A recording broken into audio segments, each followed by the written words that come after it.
Hey, beautiful souls, beautiful sunshine here with the R Holistic Killer, aka Sonia B. I am back with another prophetic message.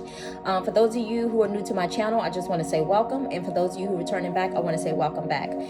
For those of you who do not know, I'm an intuitive, clairvoyant, Hayoka empath who receives divine prophetic dream messages.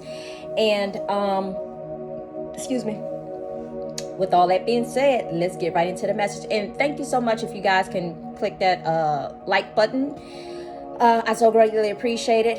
And thank you to anyone who has subscribed to my channel. Greatly appreciate it. Anyway, so with all that being said, let me just get right into the message.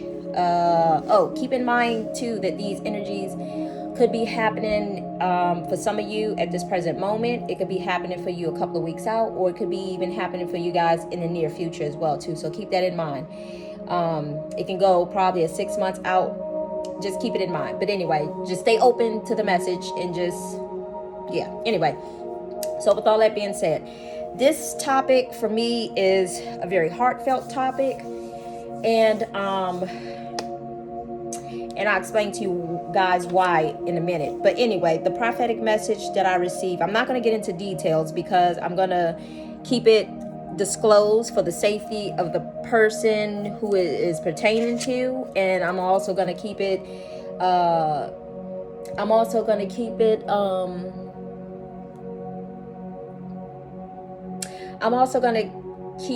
disclosed too. I'm not going to disclose the details as well either, pertaining to, you know, some of the information that I receive, and that's just to protect the person as well as the child as well too. Anyway, so keep that in mind. But anyway, so with all that being, I'm sorry y'all, hold on one second. Oh, okay. So with all that being said, let me get straight into the message. So some of you guys are going to find yourself dealing with a situation in regards to children. And I say that to say you're going to be called to step up to, in some way, shape, or form, to help a child, to help protect a child. And I am going to basically tell you guys, because what I was hearing earlier too was you're going to have to use your discerning spirit. And I say that to say because there may be a situation where, you know, it may even involve the authorities is what I'm hearing. And it also may... It may involve the authorities, and when I say that, I mean like maybe child protective services or whatever the case may be, or just somebody of that some sort of role or whatever.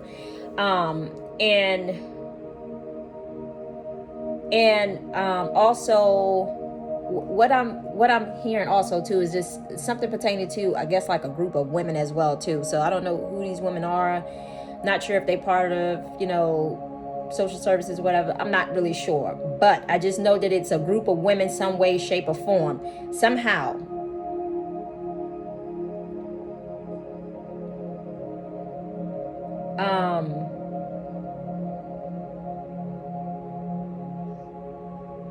Yeah, and what I'm kind of hearing right now is like, because it was interesting how it showed up.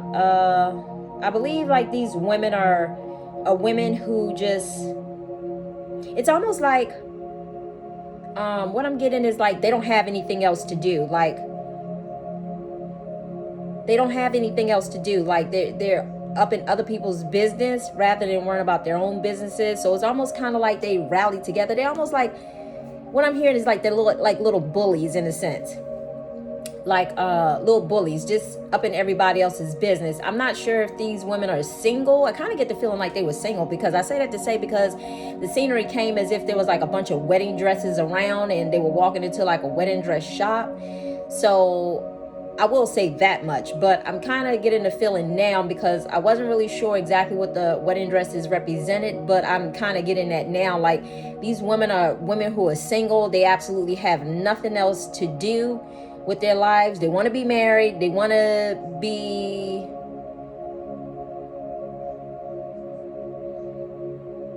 What I'm also hearing too is like they want to be parents as well too, but you know, it's almost like they're making other people's life, like trying to make other people's life a little miserable in a sense, because they don't necessarily have what they want. But anyway, so I just want to make you guys mindful of that information as well too. So With that being said, like I said, some of you guys are going to be called up to step up to the plate. You're going to help secure and to help protect a child in some sort of way. And I can't really tell you exactly how it's going to come, but and I don't want to get into the details of the dream. Again, this is in order to protect the person as well as to protect the child as well too. But you're going to be called up in some way, shape, or form. If you're not already doing this, what I'm hearing. Some of you could be dealing with a situation right now that's pertaining to kids. Like it's something, what I'm hearing is something that has been kind of tugging at your heart. For some of you, it could be happening to some, like I said, it could be happening to some of you right now. And then some of you, it could be happening, in the possible near future, or, this message may not be for everyone. So that's what I'm hearing as well too. So you have to use your discerning spirit. If there's a situation that that you're dealing with that is pertaining to a child in some way, shape, or form that you feel like, that you feel like is not right, is what I'm hearing.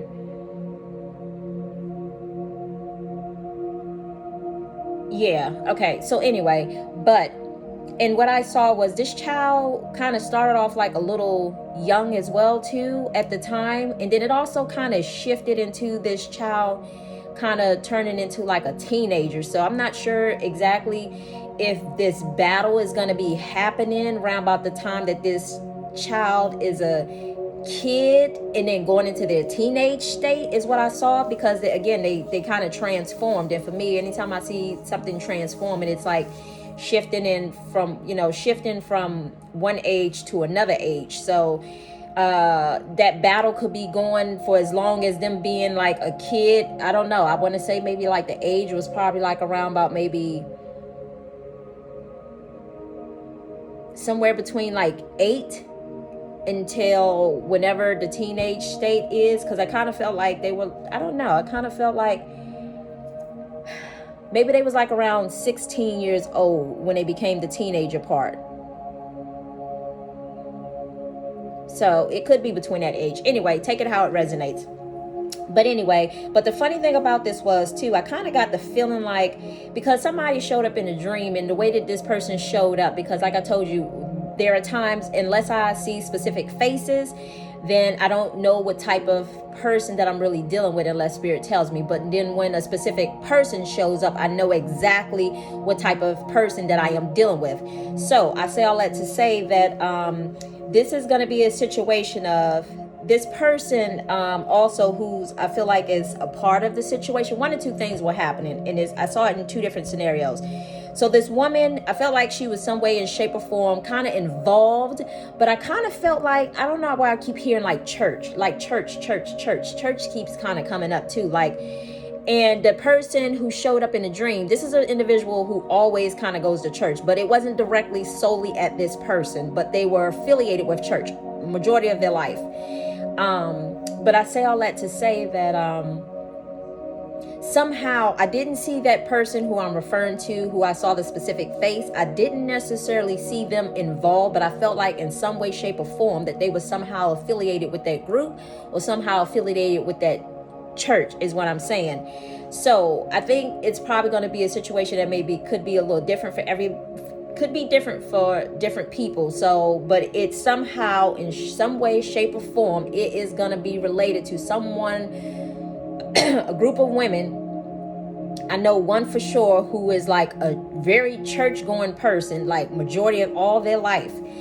And because what happened in the dream was it was as if, I'm only going to give this little detail part. It was as if I was like helping this child, but I kind of went to like higher ups, like maybe, and I know I went into like a building and I was speaking to somebody, and I kind of felt like I was doing it on behalf of the child. And I see like nothing was kind of being done, so I had to take it upon myself in order to kind of like help protect this child or whatever the case may be, because I'm not sure if these people had some hand in it, involvement with it. But I say all that to say, but as I was leaving, because I felt like I didn't get the results that I wanted as I was kind of trying to help this child or bring the awareness that this child needed some sort of help to this particular building that was involved. Again, I can't really say whether it was, excuse me y'all, I can't really say whether it was a church building, but like I said, I do know that some of these people that were involved was pertaining to the church. But I say all that to say, and remember what I said the other day too. Like, I'm saying something about the church, but remember, in religion, spirituality, there's good and bad in all things. So, yes, even Jesus got persecuted by those who was religious too, as well too. So keep that in mind as well too. But anyway, as I was leaving the building and heading out the door, because I didn't get the desire, or I didn't get the outcome that I wanted in order to kind of help this child in a sense. So I decided to leave. But on my way out, I saw an individual, like this person. I saw this individual who I exactly knew. Now I'm going to describe the personality to you, because this is going to be key to when you know that you're dealing with this person. This person is going to be somebody who's involved with the church for years. They have even some way, some shape or form, has even helped get started like a child care facility within like a church building. Someone whose mom was constantly into church all their life, somebody who was there, faithfully in the church, should I say. I'm not necessarily saying just because they was in a church like their life was peaches and cream, or their life was in the upright, because it wasn't, especially like during our teenage years or whatever the case may be. But I say all that to say that this individual was there were some things that happened. So what I'm hearing is, be mindful of the person as well as maybe their parent as well too, because their parent kind of has a background of like controlling issues, should I say, controlling and kind of manipulating the child in a sense. Because sometimes when that happens, it's passed down from one generation to the next, unless you are consciously aware of the patterns and you decide you're going to change from that. Well, I say all that to say, this individual was it may be an individual just listen, be quick to listen and slow to speak sometimes, and I know definitely I've learned to be, just kind of practice that a little bit more or whatever, because I was always talking, but now I've learned to just kind of, and just listen to what other people have to say and kind of let them reveal themselves or whatever. But I say all that to say that, this is a situation of maybe like this individual was kind of forced to get married because they thought they had to get married just because they had kids out of wedlock. Because remember, they were in church. So I say all that to say that, because it makes them, what I'm hearing is kind of makes them look back. So it was more of the sense of feeling the need to get married because, again, you had kids out of wedlock or whatever the case may be. But nevertheless, as I was leaving the building, this person kind of, she kind of scoffed at me a little bit as she walked past, and I was like, what? Like, what's that all about? So I just kept walking. I didn't say anything to her, and I just kept her moving. But it was like, she just kind of looked at me and made that, little noise or whatever the case may be. So I was like, okay, cool. But anyway, it didn't faze me. But I say all that to say, I remember leaving the building, and I actually ended up helping the child, kind of getting the child the help that they needed, because I saw that those people were of no help. So for those of you who may find yourself dealing with a situation, it may be a situation that maybe God only wants you to deal with. So that's why I say it's so important to use your intuition, because you may try to involve other people. That's not going to be of any help to you. But if you just trust your gut and trust your intuition, know that God would lead you and guide you in that situation. And because it was almost like anyway, I said I wasn't going to get into details, but so you're going to be called to step into whatever role that it is, almost like to kind of help assist a child, children, whoever this may be. So take it how it resonates. But that was the message that I received this morning. And more importantly than anything, I definitely know that we as a society, kids, let me explain something. I've definitely, for 27 years, I dealt with early childhood education. 27 years in some way, shape, or form, early childhood education. I say all that to say, it wasn't something that I really wanted to go into, like when I graduated from school, because I actually thought I was going to do cosmetology or whatever. But God said something otherwise to me. Funny story, not funny, kind of funny, but not really funny. And I have to tell you about that later down the road somehow, of how I ended up in childcare. But I say all that to say, I had no plans on really being there, because I thought I was going to do again, I thought I was going to do hair or whatever the case may be, but then I had a situation that kind of prevented me from kind of standing up on my feet all day. Thank you, Spirit. Kind of prevented me from standing up on my feet all day. So that was a no-go at that time.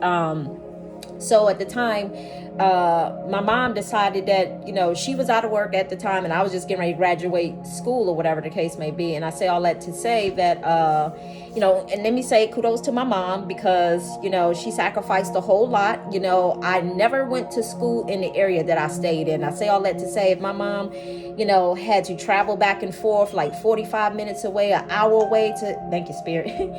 If my mom had to travel back and forth like an hour away or 45 minutes away, just to make sure that I still stayed in the school that I wanted to stay in, she went above and beyond. Let me say that.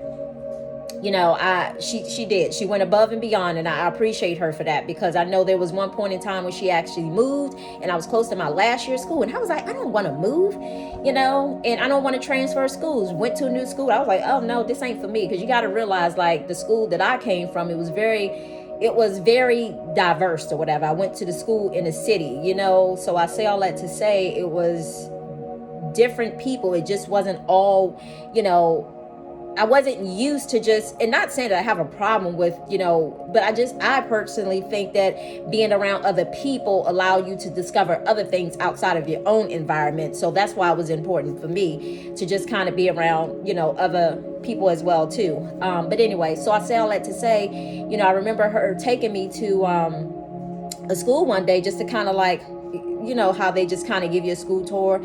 And I remember I cried, and I was like, I don't want to go to the school. I want to go to the school that I was at. So, my mom sacrificed, and I actually went to go stay with, my stepbrother and his family at the time, should I say. And he wasn't really my stepbrother, but my mom dated his dad years ago before his dad had passed away. But I say all that to say that, we had called each other brothers and sisters. So I went to stay with them, temporarily, so that I can finish out my school, so I can finish out my last year's school. And then I also went to stay with my my oldest sons, stay with them at one point in time as well too. So let me just say that, there was a period in time that I was a little unstable, but it was well worth it in a sense, because like I said, my mom gave me the money that I needed, and she also kind of helped, in some way, shape, or form, because I was staying at these people's houses. She kind of helped, like fund my staying there in a sense, and I was very grateful for them opening their doors up to me, because like I said, my mom stayed like probably like an hour away, or she moved out an hour away before she actually moved back, and it was just for a year or whatever. So when she finally moved back, I was very grateful, because, at that point in time, it's just like, I was able to be a little bit more settled, and by then I was about to graduate from school. But anyway, so with all that being said, kids mean a lot to me. I'm not going to say when I first started dealing with the kids, because like I said, when my mom, when she had to walk away from her job or whatever, there was a situation that she ended up walking away from her job. Of course, sometimes when you have situations where, you speak up, and then all of a sudden you win a case on a situation, then all of a sudden they try to do things like target you. And I don't know who that message is for, or who needs to hear that. But so she chose to walk away in a sense, but she walked away with some money. Let me just say that. But for her, it wasn't about the money. It was just about the doing what was right in a sense. And, unfortunately, people were trying to cross lines and cross boundaries in the process, and thinking that you were going to still stay there and allow them to treat you like SHIT, and she chose not to. So, but I say all that to say she made lots of sacrifices. So I'm very grateful for that. My mom did a lot of things in life. I say all that to say, let me take a moment and honor her, because I don't even know where I'm going with this, because maybe somebody needs to honor their mom. My mom worked like 2 or 3 jobs. My dad wasn't there in my life. I spoke to him 2 times in my life. The first time he asked me, if there was anything that I needed.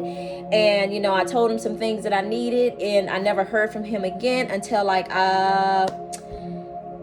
what was that? Until I was 32 years old. So I heard from him at the age of 12.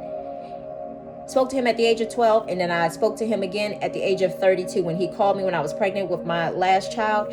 And he basically asked me for forgiveness. And I was like, saying to myself, like, I have no choice but to forgive me. There's nothing really to forgive because you haven't been in my life anyway. So, I forgave him, and, he just said sorry for not being there and so on and so on. And it was okay because the truth of the matter is, my mom had done everything. So, as a way to honor her, I just want to say kudos to her because my mom worked 2 or 3 jobs. And she didn't just leave us with any and everybody. There were times when my mom did security guard job, and she had this van at the time, and it was set up in the back to where we had this pad in the back of the van. This is like vans, like almost like utility vans back in the day before they even put all their junk and stuff at where it was pretty much empty, where people put seats and stuff in there. And that's how it was. And she had the little portable TV. So as she was outside at her guard station, she would plug up the TV in a cigarette lighter for us. And we would be, it was almost like having a drive-in movie theater. But, I was appreciative of the things that she did. My mom still pursued the things that she wanted to do in life. My mom was to the point that she did modeling. She brought us into modeling. Although I didn't really care for it too much at the time because I knew I was short, and I kept hearing, oh, was she too short? But she could do promotional work. She could do promotional work or photos? She'd be great at photos. But anyway, I say all that to say, my sister, she had more of the height. So she and my mom would be more good for, doing modeling because they were a little taller than I was. I was so short. So, but I was more great for photos. Am I saying that right? What was it called? I know it's photos, but doing things like anyway, so yeah, but I say all that to say, when she decided she wanted to model, she brought me and my sister into modeling with her, and, when she did shows, we did shows. So, she was opening up our life to a whole new, thing that we wasn't even used to. We had modeling pictures, we had things that and it got to the point that, my mom, let me just tell you this. She wanted to do something, she did it. She went from modeling, she went from doing electronics, PC boards and stuff, all that stuff, soldering things down. Remember, I used to bring her little soldering iron home. I used to help her put the little PC boards and stuff together and solder them down, whatever, with that little iron thing and a little metal wire or whatever. Anyway, but I used to have fun doing that. She did promotional work, she did commercials, she did let me just say she did a lot. But I say all that to say she even did movies. Let me just say that. That's some things that you guys don't know that are kind of behind the scenes. So I was exposed to a lot because of my mom doing the things that she wanted to do. So when I saw her doing the things she wanted to do, my mom actually, even though at some point in time we kind of clashed in a sense because I couldn't quite figure out why when I came, I guess like a teenager, I think it had a lot to do with my dad not being there. And then my mom was working so much to the point that, I just wanted a little bit of her time. But I realized that she was trying to put a roof over our head. But, I had to go back and apologize to her more so, recently, a couple of years ago, more like, was it this year, last year, something like that? Because I realized that a lot of things I would blame her for, and I couldn't really blame her because, again, my grandmother wasn't around, but my mom was doing the best that she knew how to do, given what she was given. So I say all that to say, I look up to my mom because all the things that she wanted to do. My mom decided that, when she was out of work and she decided to move like an hour out, and then she ended up moving back in. And, she decided that, at the time, my aunt needed somebody to watch her kids, and they was at a babysitter, but she didn't want them to be there anymore. So my mom decided she was going to babysit them. I remember my last year of school, I was helping her. She would drive about an hour every day just to come to my aunt's house, just to help with her kids or whatever. And then she started babysitting the kids. And then all of a sudden she decided she was going to move back in to where, she rented out her condo, should I say. And she basically told the person who was occupying it that she was going to move back in, so they pretty much needed to leave. So I say all that to say that,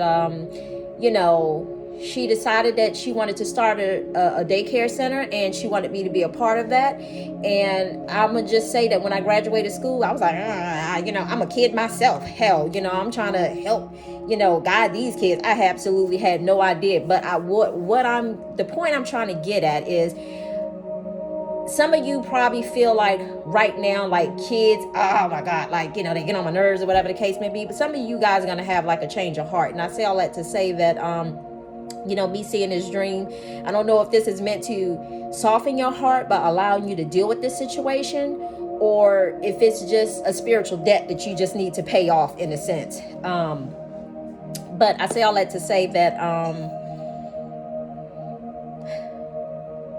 so she decided she wanted to start a childcare.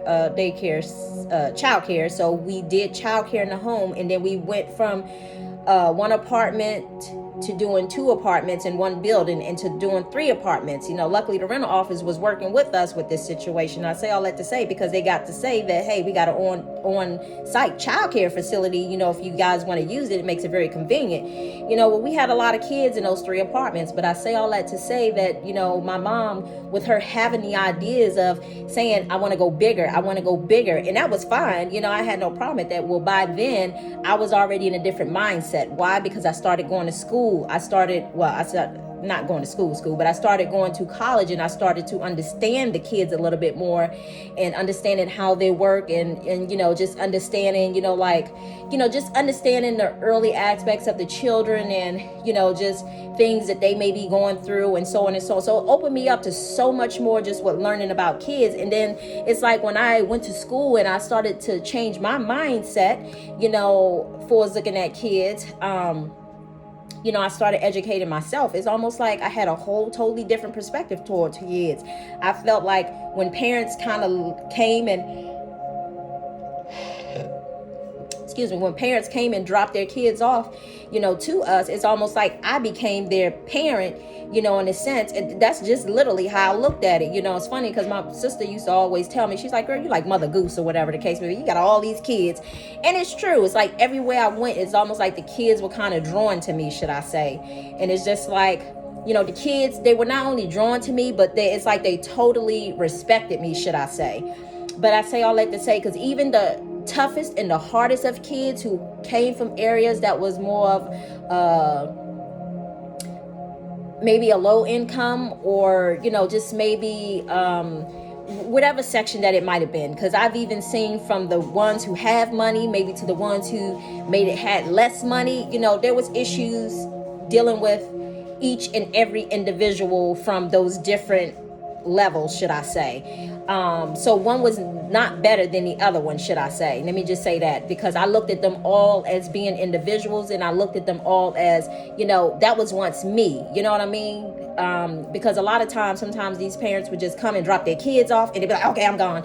And I used to say, rain, shine, sleet, or snow, them kids is always at that door, is what I used to say. Kind of came up with, like, it didn't matter, like snowstorms, those kids was there. I was like, dang, do y'all ever take a day off and spend time with y'all kids? But anyway, that was just me. So that was my mindset. Like anytime I had a day off, I was always taking, at the time it was just me and my oldest son, so I would take him places, to museums. I was opening him up to different things, that kind of like my mom had opened me up to, so that he wasn't just stuck in one particular location, and he knows that there's more of life outside of where you live at. So I wanted him to experience that. So I say all that to say that, from having 3 apartments or doing childcare on the inside, my mom decided she wanted to branch out and buy a building.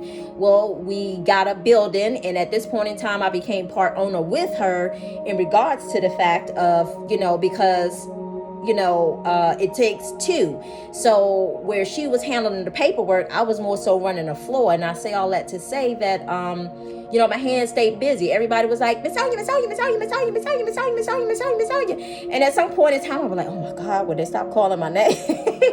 because it was like they always calling my name, but I wouldn't have it any other way. I really appreciate the fact, and God allowed me to see they called you because they trust you. You know, they called on you because they knew that you would come. They called on you because they knew that they could confide in you. So, and it was all good because it was for the kids, and I just wanted them to, you know, and I know I can't save people, and I'm not trying to do that anymore. But what I'm saying is, I basically, if I at that time could have helped the child from feeling the way that I felt at that particular age, then I was there to do so. So I say all that to say that kids, again, has been my passion. And once we moved into the building that was licensed up to 99 kids, you know, although we didn't meet that 99 capacity, we did get up to like 70 or 80 something kids or whatever the case may be. And I was very grateful because not only that, but it allowed me to be able to see and know that. And I started thinking to myself, I was like, wait a minute, I come from my bloodline comes from people being entrepreneurs in my family, and I started to really realize that. So, you know, with having that taste of, you know, just owning your own business, I never wanted to go back to, you know, just working for somebody else. But I say all that to say that on this journey, let me just say, even though I know I'm kind of off topic just a little bit, but I feel like Spirit has me going here. Why, I don't know, but I know somehow it's going to come back together again. But anyway, but I'll say this, like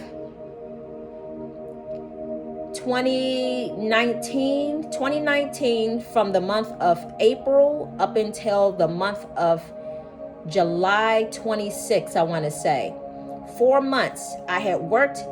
Now, before this time, I had not worked in, well, no. Okay, so what I didn't tell you was we had to end up closing the doors of our daycare after like 12 years, I think it was. Hold on, y'all.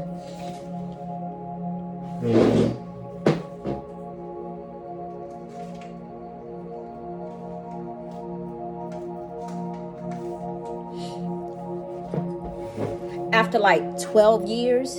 And because at that point in time we was looking for property, and it was actually a little too late. A new owner had taken over the building, so therefore, you know, we didn't have any place to go. So at that point in time, it was just time to walk away. And then I also realized, you know, for me, that kind of hit me hard for a very long time, because what I didn't realize is that sometimes God orders stuff, but then there's a place and a time for it. And not only that is a place and a time for it, but, you know, you know, there's a season for everything. And, you know, yeah, there's a season for everything. But anyway, I say all that to say, I absolutely had no idea. Like, for instance, like now, I'm not into early childhood education like I was before, but that would always be there just because that's just who I am, because my life path has a lot to do with dealing with children as well too. But not only that, but I decided to do other things outside of dealing with children, because I know, like I said, for 4 months, like from April up until July 26th or whatever, when I walked away, I took a job outside for the very last time. And I felt like God was really testing me to say, okay, you know, go ahead on, you know, so you can understand and get this out of your system for the one last time. So I worked at a childcare facility for 4 months, and I had already knew, because I walked in the door telling myself I was not going to be there for long, because I knew I wasn't going to be there for long. It wasn't the fact that I didn't want to work. I just knew that I wasn't. That's not my life path. And I realized that now, like, where other people may look at it is like, oh my God, like she's so unstable. It's not the fact that I'm unstable. It's the fact of the matter is God is trying to tell me, you do what you want to do, what you love to do, and do it from the heart. Because it got to a point, kids aren't my problem. My problem are the adults. Hold on, y'all. My problem are the adults. And I say all that to say that, you know, sometimes it's the adults, sometimes it's the facilities that you work for. And this is what's like, this company was like a big company. I just decided to try it just for the last moment because, you know, I think I was just trying to gather some money, should I say, just so me and my kids could take a vacation, because I had already prepaid for it in advance. So it was just a matter of me just trying to rack up a little bit of money. So again, so me and my kids could go on vacation. Well, by then, me and my spouse were already separated. But I say all that to say that, you know, when I was there, so many people were just, I love the kids, the babies, you know, The kids love me. The other parents love me, and they appreciated my honesty. They appreciated me being, sincere with them, and just being, they really feel like that they could trust me, should I say. And actually, when I left, some of them said that they was actually sad to see me go. And I was like, well, there's a time and a place for everything. But I say all that to say they appreciate it because I went above and beyond, with just communicating with them, speaking to them. And not only that, but teaching them things that they didn't know about kids, how they can better serve their own kids, should I say. But I say all that to say, when I was there for the 4 months, it got to a point, the kids weren't the problem. It was the people that worked there that was the problem. And it got to a point I was like, God, I said, why you got me here? And I remember I drew some cards, and God was showing me like you were meant to be an example for these people here. So, and I was like, why, God? Why? Because they ain't listening anyway. And it wasn't a matter of me telling them. It was a matter of me showing through my actions. So I say all that to say, I was like, God, I said, I'm getting so frustrated. I'm like tired of being here. I was getting itchy. I was like, I was ready to go. So I was like, I'm a sit still until you tell me to go. So I sat still for a little bit longer for, between that 4 month period.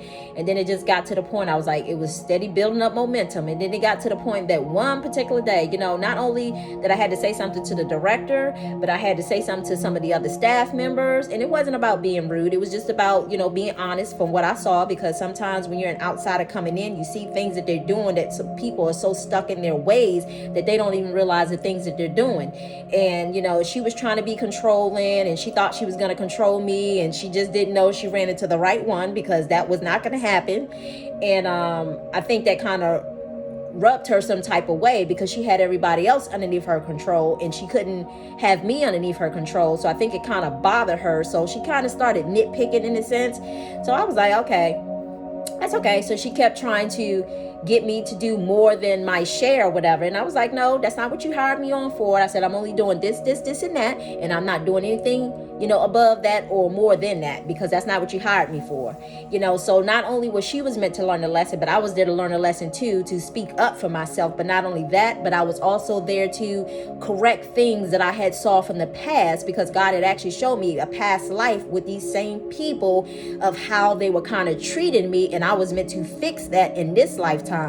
So if some of you guys find yourself dealing with certain situations with certain people, it could be definitely a situation that you have had past issue with these peoples in a past life, to the point that you were meant to fix those issues in this lifetime. And when I tell you that, when God started showing me like how these people were acting towards me and just being rude towards me, there was a point in time where we were supposed to get new toys into the room. I got a catalog, and I made sure I got was checking off age appropriate toys for these kids. I was like, these kids are bored, and I guess she thought that with them being bored that I was going to jump in and do above and beyond. I was like, no, I'm not doing that, because you're not paying me for that. I'm only going to do what you pay me for. That's pretty much it. And I told her when she ready to talk and, to pay me for that lead position or whatever the case may be, because initially she hired me on as an assistant because there was a teacher there that was there already at first. But at the same time, I guess she thought that if she just kept me right there in the assistant position, that I was going to do the lead's job. And I was like, no. But what I didn't tell you was that she had her cousin that works there too. And her cousin, she would always send messages through her cousin. I was like, well, why she keep telling you that? I was like saying to myself, that's so unprofessional. And then she was saying, oh, well, we have to do this and we have to do. And I'm looking at her, I was like, I'm not doing anything, so it wasn't the fact, again, that I was trying to be rude, because one, why are you telling her? I'm taking the situation as a joke. One, because you didn't, call me to your office and have an adult conversation about it. You're going through your cousin. Two, that's so unprofessional.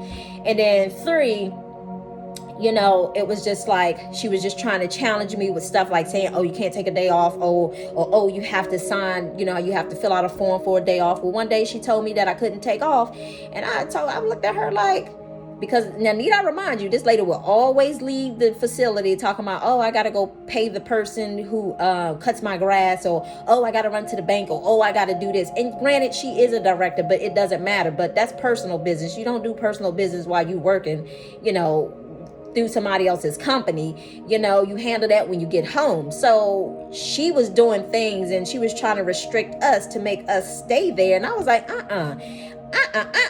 I'm sorry, I thought about my daughter for a minute when she be doing that anyway. But So it got to the point that I saw that she wasn't leading by an example. So I was like, oh, okay, so this is how you roll. Now, if she set an example, that's something different. By all means, I'm following. But if you're not setting an example, you can't expect to hold anybody else accountable for, because you're not even setting an example. So, it just got to the point when things came up. Like with me, one time my back motor window in my car, it wouldn't roll up. So I knew it was about to rain. I was like, oh shoot, like I definitely have to get this fixed. So I called out the next day. She got upset about that. I was like, look, you expect me to come to work with my window down? No, that's a no-go. I'm not going to do that. And I said, so she kind of had a little attitude. Then there was another incident where I took the day off and I told her in advance. But what it was she was trying to wait to approve it. And I asked her, well, actually I came to her office. I said, I'm sorry. I said, you didn't give me back the paper yet, but did you approve that day off that I gave you? And she said, well, Miss Anya, I'm not going to approve that day. I said, okay, that's okay. I said, but I'm still going to take the day off. But anyway, so I guess she kind of looked at me like, oh, this little biscuit. Anyway, but I say all that to say, because once God showed me what was happening, I knew I was meant to correct stuff from a past life or past incidents that, they were kind of being like little bullies towards me. So in this lifetime, I was meant to fix that. And I had to stand up for myself. And that's exactly what I did.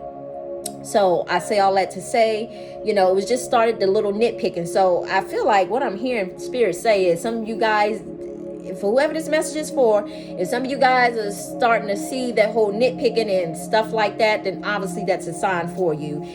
I'm not telling you what you need to do, but I'm just telling you what I did. I'm not even sure why I'm bringing this up, but I just felt like Spirit was leading me to this conversation. But I remember one day, I'm gonna wrap this little part up. Anyway, I remember one day when one of the girls on the other side of the room took her kids out, and when she was gone, and I remember I was talking to Spirit.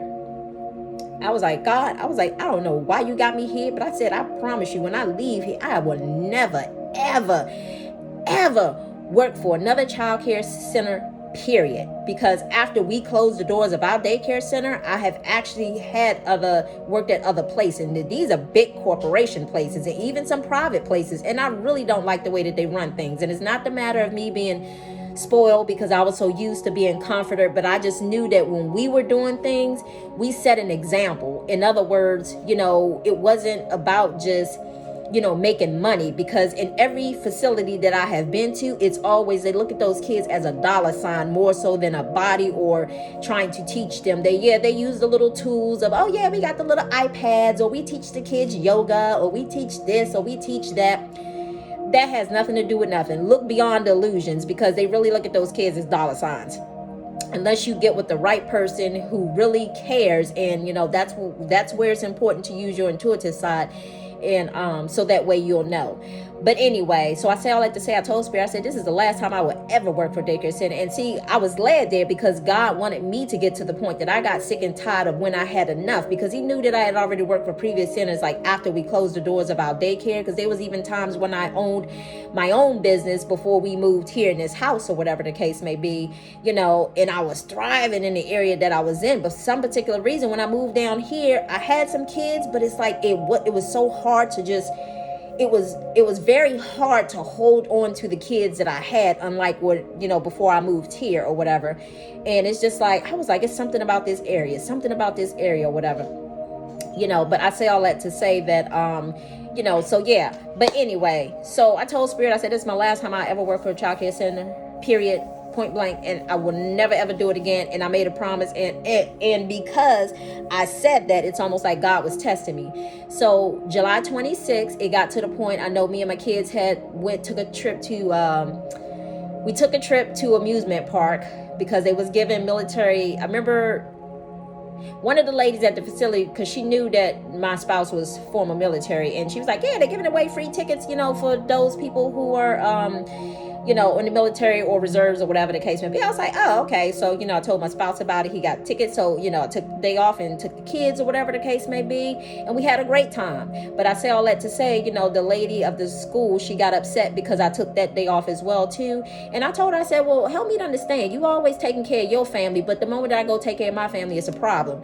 And then when I said that, one of her eyebrows went up like the rock. When I tell you went up, it was like, she looked at me like this. I was like, and it was true, because she she made sure her cousin was good who worked there, and she also made sure her family and her kids were good. And I say all that to say, she even showed her daughter, special treatment. Unlike the rest of the kids, it's almost like they were kind of like a little nuisance to her in a sense. That's what I kind of felt from what I've gotten. That's what I saw. But I say all that to say that, yeah, so I knew it was time to go. So I knew there was another lady that I actually spoke to there, and she had been there for some time. She was former military too, but she was working there. And she had told me, she was like, girl, I'm about to get my notice. I was like, and I knew the moment that she did that, Spirit's like, that is your turn to go. That's your time to go, because once she leaves, it's going to throw everything else off. So it wasn't the fact that she said she was going to leave. It's like that's when God had put it in my spirit. Now is the time, because I guess it was meant for both of us to leave at the same time, because it was meant to somehow trigger them and make them feel off a little, should I say, and make them feel off. Because it was a little bit of cockiness, a little bit of arrogance, coming from the director of the center or whatever, and even from corporate. Because even then, when the district manager was in there, I would say things to her and bring things to her attention. It's like everybody was like, "What? Nobody really listening." I'm like, "Well, why are y'all here? Why are y'all even representing the kids when y'all really acting like you really don't care?" I told you they needed things. I told you that they needed things in the classroom. It's like y'all talking about y'all gonna get it. This lady came down, did a whole assessment of the classroom. And I think she was just really coming down just to make it seem like, she got pull or authority. Oh, well, we're going to put this in here. We're going to put that in here. The whole time I was there, a whole month later, I was like, well, what happened to all the stuff she was talking about? Nothing ever showed up. But then God had gave me this dream and showed me how in the dream he was showing me how, like, I had asked for all these things for the kids, and granted it wasn't a lot, but I knew it was things that they needed in order to development, and all that other stuff, sensor stuff, and manipulative stuffs, and every things to help them grow and learn. But anyway, I say all that to say, and God had showed me and revealed to me that how she made sure she bought all these stuff for her cousin in her classroom, but everything that I had asked for, I didn't get any of that. So he was showing me through a dream. So in other words, he was just letting me know that she's going to take care of her cousin, make sure she got everything that she needs.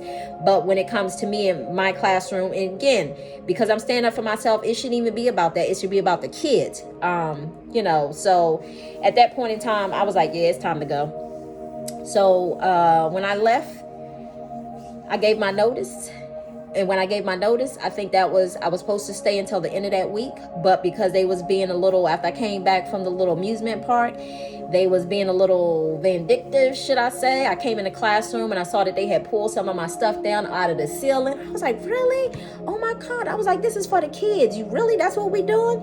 So everything that I had worked hard for to put up in the classroom, to just make it more vibrant, make it more fun, make it more, just making it more fun environment to be in.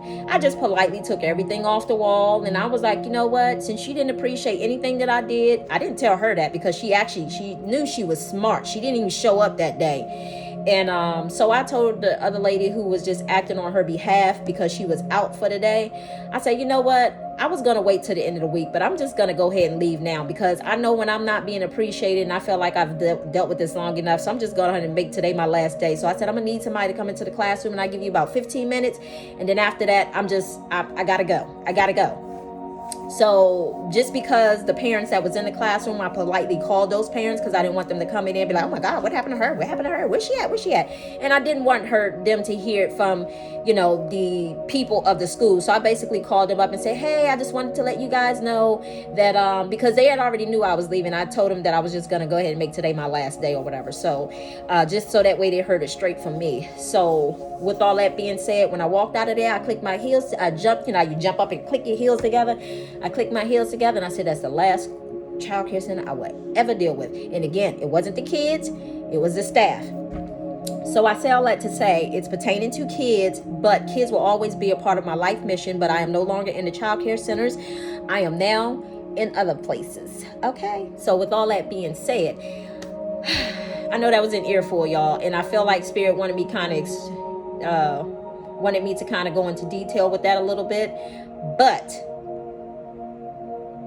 oh yeah, and Spirit also wanted me to tell you this too. I'm sorry, I'm gonna try to be as quick as I can with this. There was another situation that I had to deal with where there was a family member who had two incidents is what I heard. Well, it was what I'm hearing. Two incidents is what Spirit was bringing to my attention earlier, and I totally forgot about that until just now. So I say all that to say, dealing with the children.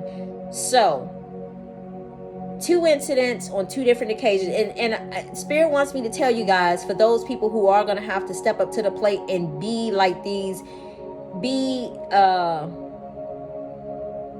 the ones who he's going to send you out front to try to kind of help in a sense. He has me sharing my story, so that way that you'll know that, you know, if you just trust God, and, you know, just know that he will lead you and he will guide you, and in order your steps too, like get you through that whole situationship, should I say. But there was another situation where a family member was kind of going through chemotherapy treatment. And I say all that to say that, you know, it got to the point, like at the time I was trying to rebuild my childcare business, should I say, or restart it up again. And I was filling out paperwork, you know, doing inspections in a home and all that other stuff. So at this point this was like probably 4 years ago. So I say all that to say that, you know, at that time, because I was trying to rebuild up and there was requirements that I had to meet to do it in a home. And need I remind you, I was used to doing this. So, you know, I knew what I needed to have done. But at the same time, I was helping a family member out to take, you know, a family member to chemotherapy treatment at the time. And it just got to the point that, I noticed that this doctor who was treating the kids, and I guess I was meant to tell you this. I'm not really sure what's going, but I feel like Spirit is leading me to say it. There was a doctor who was actually dealing with the child, should I say. So I say all that to say that, you know, I noticed when I would go up there, you know, to assist the family, because I knew that they had to work and so on and so on. And it was to the point that the doctor would pretty much give the couple a hard time, in a sense, the young couple a hard time. But I noticed every time I would go up there, it was like a totally different story. So it was like my reality was totally different from their reality, in a sense. But then one day when we all kind of like, they had mentioned, you know, well, hey, well, this is taking place today. Well, do you mind being there? They got other family members kind of involved too. So we were all there kind of like to help be a support system, not only for them, but to make sure before they actually started going through chemotherapy treatment, they wanted to understand what was going on. Why is this necessary? Why is it needed? And there was nothing wrong with that. You ask questions before you just start allowing people to, you know, inject stuff into you and do this and to do that, you know, do your research and learn stuff. So, well, you know, I will give it to the parents, because the parents was on top of this stuff. You know, unfortunately, sometimes we got to have that balance as well too, because sometimes we can go, you know, a little above and beyond, and then sometimes, you know, it just has to be that balance. So it was a matter of me meaning to be there purposefully, because what had happened was, you know, this doctor, you know, they kept telling me that this doctor was kind of giving them a hard time. It's like, oh my God, like, you know, they keep talking about, well, she gonna call. She was threatening them, telling them that if they didn't get the person, you know, the treatment, that they was gonna call CPS. And I was like, what? And that's what they kept telling me that they was gonna do. But these parents were sitting there thinking, I mean, just imagine if somebody came to you and said that such and such needs chemotherapy treatment. That's not something that a lot of you are just gonna kind of jump in there and be like, yeah, I'm going with that. You know, some of you are just gonna be like, oh my God, let me do my research. I need to make sure I understand what I'm dealing with, you know. So, and rightfully so, they was right to do that. So I say all that to say, the one day we showed up, as well as the family, you know, a lot of us had showed up on support on their behalf. So, you know, a support system for them to hear what she had to say. Well, it's almost like I saw that she was kind of changing her attitude, because that wasn't the first time we kind of dealt with her or whatever. She kind of changed her attitude. And then it got to a point that when she kind of started explaining everything, that was supposed to happen, how long it was supposed to go for, and why it's necessary, and if this doesn't happen, and this, so in other words, it was a plan. It was a treatment plan, in other words. So just showing that the various days that they had to come up there, and sometimes it was like on a daily basis or a weekly basis, and thank you, Spirit. And sometimes that can be a lot for a young couple to have to deal with. That could be a lot for anybody have to deal with. I know sometimes I see like this commercial that comes across my phone, and it's like a little girl from St. Jude's, and she's like, "Hi, my name is Alana," and I think it's so cute when I see her saying that, because I'm just like, oh, beautiful. Their soul is just beautiful, because when I saw this individual family member going through the chemotherapy treatment that they was going through, my heart went out to them. And I say that to say, because there were times that, I had to sit there and watch them poke them in the portal every single day just to administer the chemotherapy treatment. So therefore, it allowed me to have empathy, for this child or whatever the case may be. But then sometimes I look at the staff members like they're so used to doing things that it becomes they become unsensitive, if that's a word. They become unsensitive to the fact of, this is a child, you're an adult, so you're ministering it, but therefore remind yourself of being a kid and somebody coming at you with a portal that they got to take and stick in your chest, on a daily or weekly basis or whatever. So it just got to the point that I started getting a little smart about it. But when I would kind of help assist them at that time, like I said, when I was trying to build that business at the time, and I asked them, I said, well, do you guys have to poke, this person every day? I said, there's not nothing that you can just kind of leave it there to the point that all you have to do is just hook up the tubes when they do come or whatever. So it got to the point, because I asked that question, the person did not have to suffer as much. And granted, even though they put the numbing cream on and so on and so on, but just imagine a hard pressure, somebody poking you with an air pump needle in your chest. And granted, it's not your chest because it's the little thing that's behind underneath your chest. So imagine being poked in that same old spot continuously. The skin becomes sensitive at that point. But so I say all that to say, because I spoke up on behalf of the child, and I asked, was there any other alternative that you can use rather than poking them each and every day? So they got to the point where they put where when they put the little, it was like a little, in other words, it's kind of hard to explain. In other words, they covered it up so that they didn't have to apply, so they didn't have to insert the portal that administers the medicine, because they covered it up and taped it down really good, because it was like a guard cover that was over top of it. Then they taped it down really good and, told them that they cannot get it wet.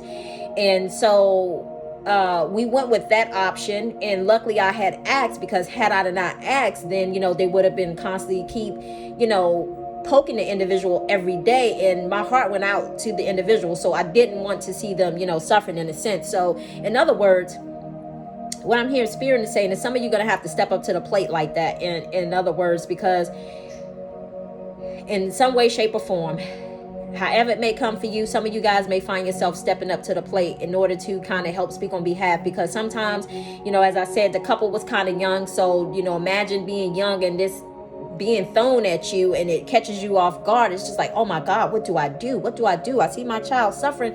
What do I do?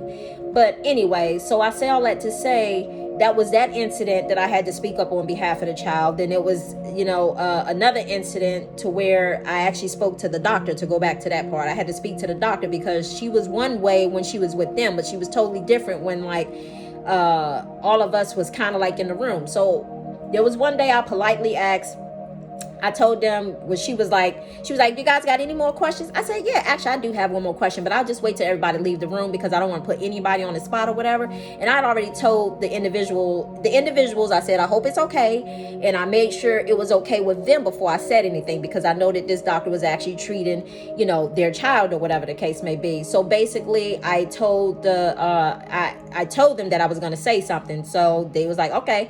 So after everybody had left the room, I basically explained to the doctor, I said, help me to understand. I said, because the individuals, you know, they obviously trusted me with the information that they're trusting me with, and it seems like I don't see what they're seeing. But I told her, I said, you know, they've been mentioning that you are constantly saying stuff about getting like Department of Social Service involved with the situation. It was like, you know, and she wasn't rude about it. She was like, yeah, because, you know, well, we want to see the kids get treated, and we don't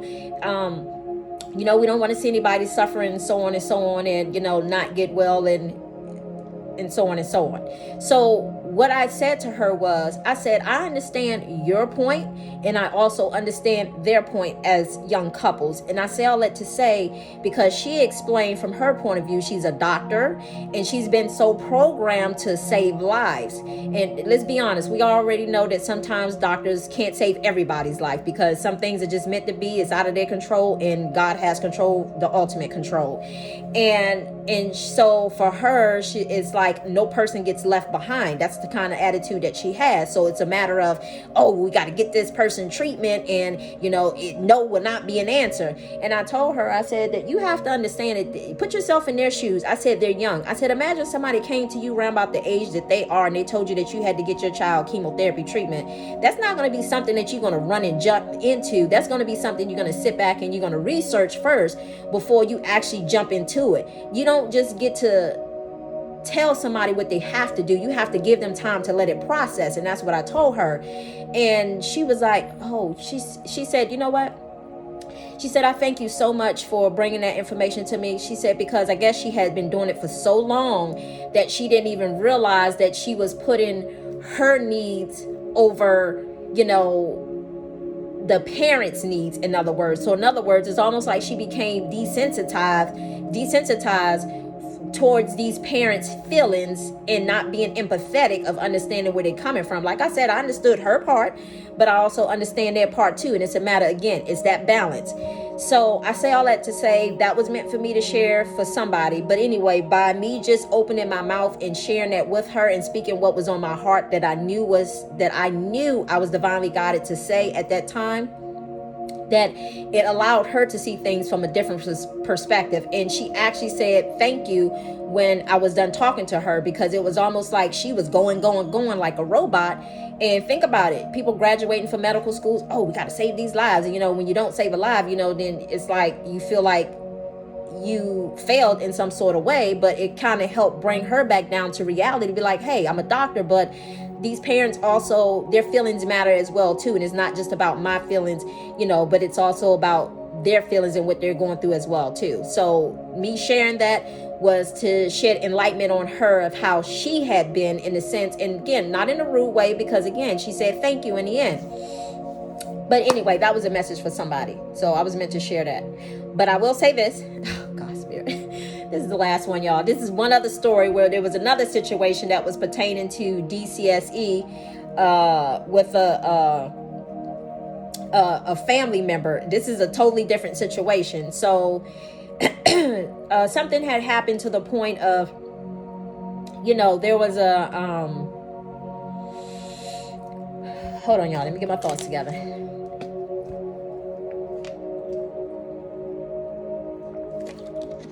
There was another situation that happened, and I was meant to be a part of that experience too. So I feel like maybe that's a situation that some of you guys may find yourself end up dealing with it. And I actually dealt with that situation,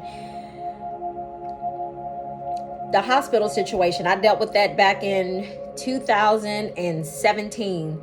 And this issue right now I'm about to talk about, this was like I was around 32 years of age. I was 32 years of age. Yes. I'm 48 now. I'm about to be 48 in January. But anyway, so yeah, this situation was another situation dealing with DCSC or whatever the case may be. And what had happened was there was a family member who needed some assistance, like I guess really some quick, fast assistance or whatever. So they chose to relocate, and something happened to where, you know what it is? The Spirit told me that was the wrong state to go to. So in other words, this individual chose to just kind of like up and leave and go stay with another family member. Like, I'm just going to say this part, in Georgia.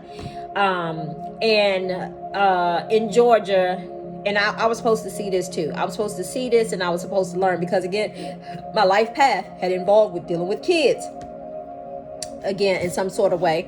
But I say all that to say, there was a situation to where DCS had kind of got involved or whatever, because that person originally stayed in another location, then all of a sudden they just appeared there. Well, DCS had a problem with it, but what they didn't understand at the time was that this individual, a child was being homeschooled. They were being homeschooled on a daily basis. So I guess because Georgia wasn't used to seeing a child out and about throughout the daytime, they kind of got questioned on the fact of, well, where do you live? Well, where's this child? And shouldn't this child be in school? And what they didn't know is this person came from another state, but they were, again, homeschooling their child. That's the benefits of homeschooling your child. You can move around. You don't have to be in one specific location. It just goes to show you how far in behind Georgia mindset is. So I say all that to say, skipping fast forward, there was a situation to where they kind of felt like the child didn't really have a stable home, even though they were staying with a relative. So DCS kind of got involved, or whatever the case may be. And it was to the point that they kind of gave the child, like, it wasn't till the fact that this individual who they were staying with necessarily wanted the child. But what happened was, and this that family that you got to watch out for. So if you got family that's just like messy and chatty Cathys and all that other stuff, that's the family members that you need to stay far away from, because those are the ones that are busybodies and always up in other people's stuff and trying to keep SHIT going. And I say all that to say, so one individual had relatives in their ear talking about, well, you can get some money off of, getting custody of the child or whatever, or getting temporary custody of the child. So lo and behold, what they do that for, I was like, oh God. And I'm gonna tell you the outcomes with that too, just in case you're an individual who's on the other side of that stick, who looks at kids like pawns or money or dollars. But anyway, with that being said, so this individual decided to listen to the other family members, with them saying that, and need I remind you, when I had heard about the incident, I myself, because, again, into early childhood and I'm all for the kids, I made it a point to step up and say, hey, I would take the child, just temporarily until, things got sorted out. Went to court and everything. And need I remind you, I was 32 years old. So me and my spouse at the time, we went to court and went down to Georgia to go to court or whatever the case may be.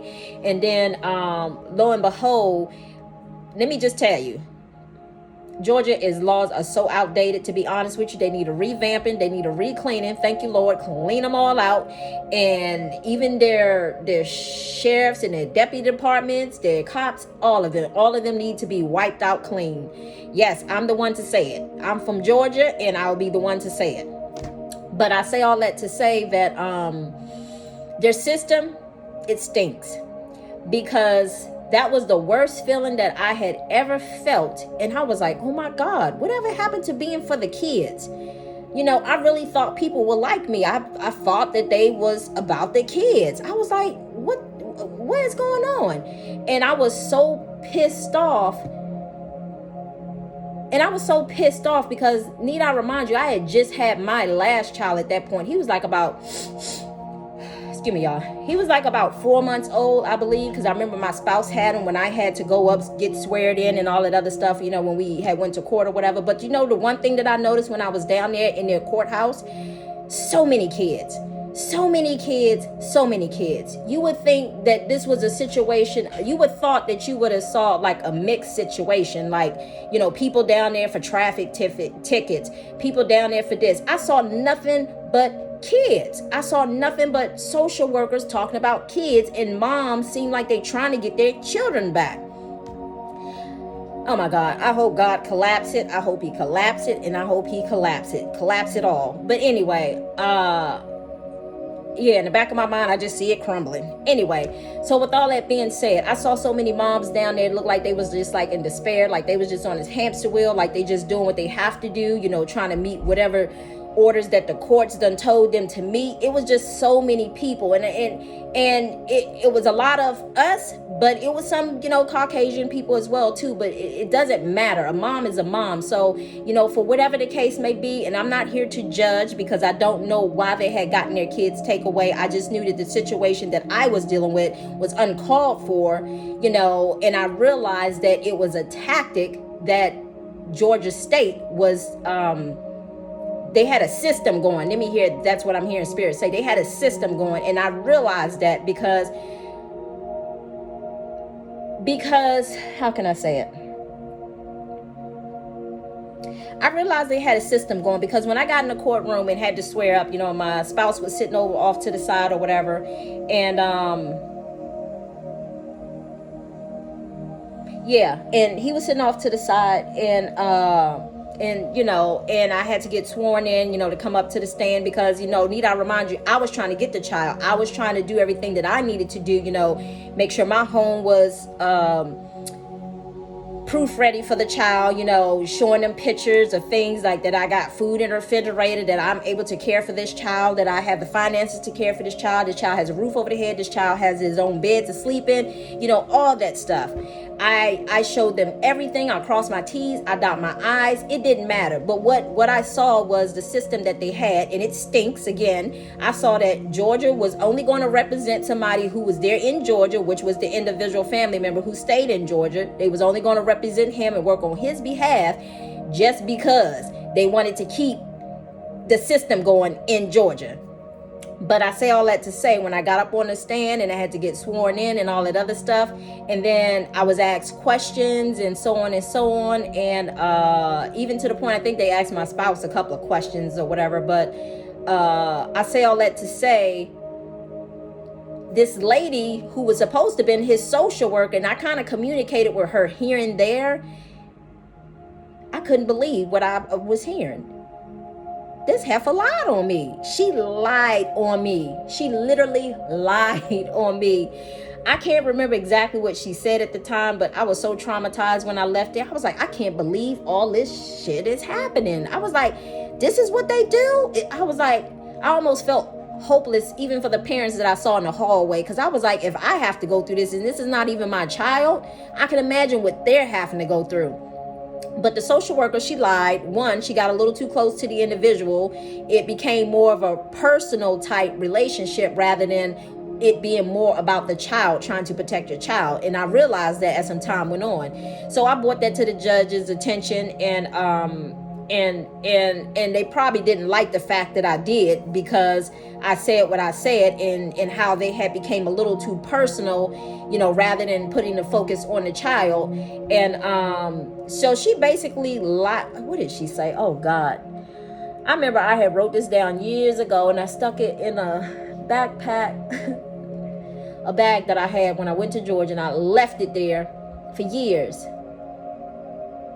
I wish I was into journaling back then, because I remember I wrote it down, but I totally forgot. But I actually think I got rid of it because it was like that chapter was over once I finally did get the child or whatever.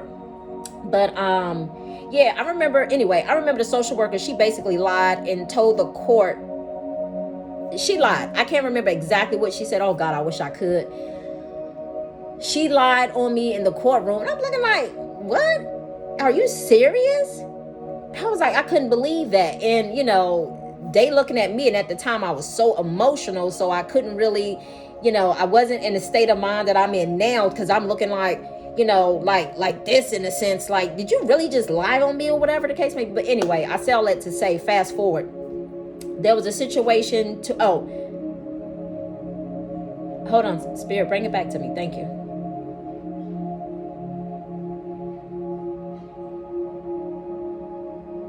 I think what it was is she told the courts basically that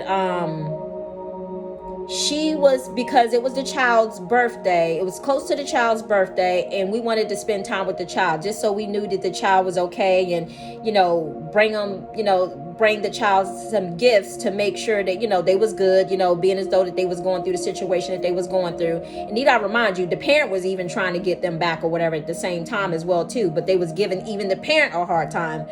But anyway, fast forward, I remember her saying in the courtroom that instead of me going to see the child at the house, and need I remind you, the relative who the child was with was a relative, and it's almost like, let me just say, they had a plan, they had a system, and they got a system. So don't sleep is what I'm hearing. Don't sleep. It's almost like that's why it's so important to use your intuitive side is what I'm hearing. It's so important to allow the divine spirit of light to lead you and guide you, because sometimes we can go to people and we think that they're helpful and they're really not helpful at all. But it's a matter of using, you're asking God for his help, and it's like God will give you that divine wisdom and knowledge that you need to know and how to handle the situation is what I'm hearing. So what happened was the social worker had basically told the courts that something about allowing the child to go to the psychiatrist's office, and we visit the child there at the psychiatrist's office instead of going to the other family member's house where the child was at to visit the child. Because we initially showed up there one day trying to spend some time with the child, but the other individual was being complicated and didn't want us to spend time with the child, because I guess they thought we was gonna somehow coerce the child, and it wasn't even like that. We just wanted to make sure that the child was good or whatever. But then I remind you, when we showed up in court, basically the social worker had basically told the courts, well, they can visit the child at the psychiatrist's office, and then if the psychiatrist was okay with that, and he was like, yeah, it's okay. So we get to the psychiatrist's office, and me being just a little naive at the time, thinking that okay, well, he seems like he might be okay, and this hidden enemies that that I wasn't even aware of even back then, even though I didn't know him, but he was coming off as if he was being nice. So be careful those people who smiling in your face and coming off over friendly, should I say. That's why it's important to use your discernment. I'm not trying to tell you that there aren't nice people out in the world, because there are. It's just that it's important to use your discerning spirit, because God's source spirits is going to show you, who to listen to, who not to listen to, where to go, where not to go, who to trust, who not to trust, and he's going to reveal certain things to you, because it's going to be that gut feeling, it's going to be that intuitive knowing, and just listen to your guidance. But anyway, so we end up going to see the child at the psychiatrist's office, and need I remind you, what I didn't know was, and it wasn't until I went to the bathroom, and I told my spouse, I was like, what it was the spouse, not the spouse, excuse me, we were sitting up there playing. They had like a little video game there in the office, and was just kind of sitting there kind of playing with the child or whatever the case may be. And what I didn't realize was that this psychiatrist was observing us at the same time. But then, me being who I am, I had to use the bathroom. So as I went to use the bathroom, I'm observing. That's just me. Wherever it is I'm going, not just because I was in his office. It's just period. So I observed the situation. I was like, this man got cameras in here. And I know they kind of do that, I guess, for their own safety, whatever the case may be, in case there are kids who are a little off, they have the proof or whatever the case may be to show the courts or whatever. But, I realized that we were kind of almost like being recorded in a sense. But then the funny thing about that was he waited until he got, what happened?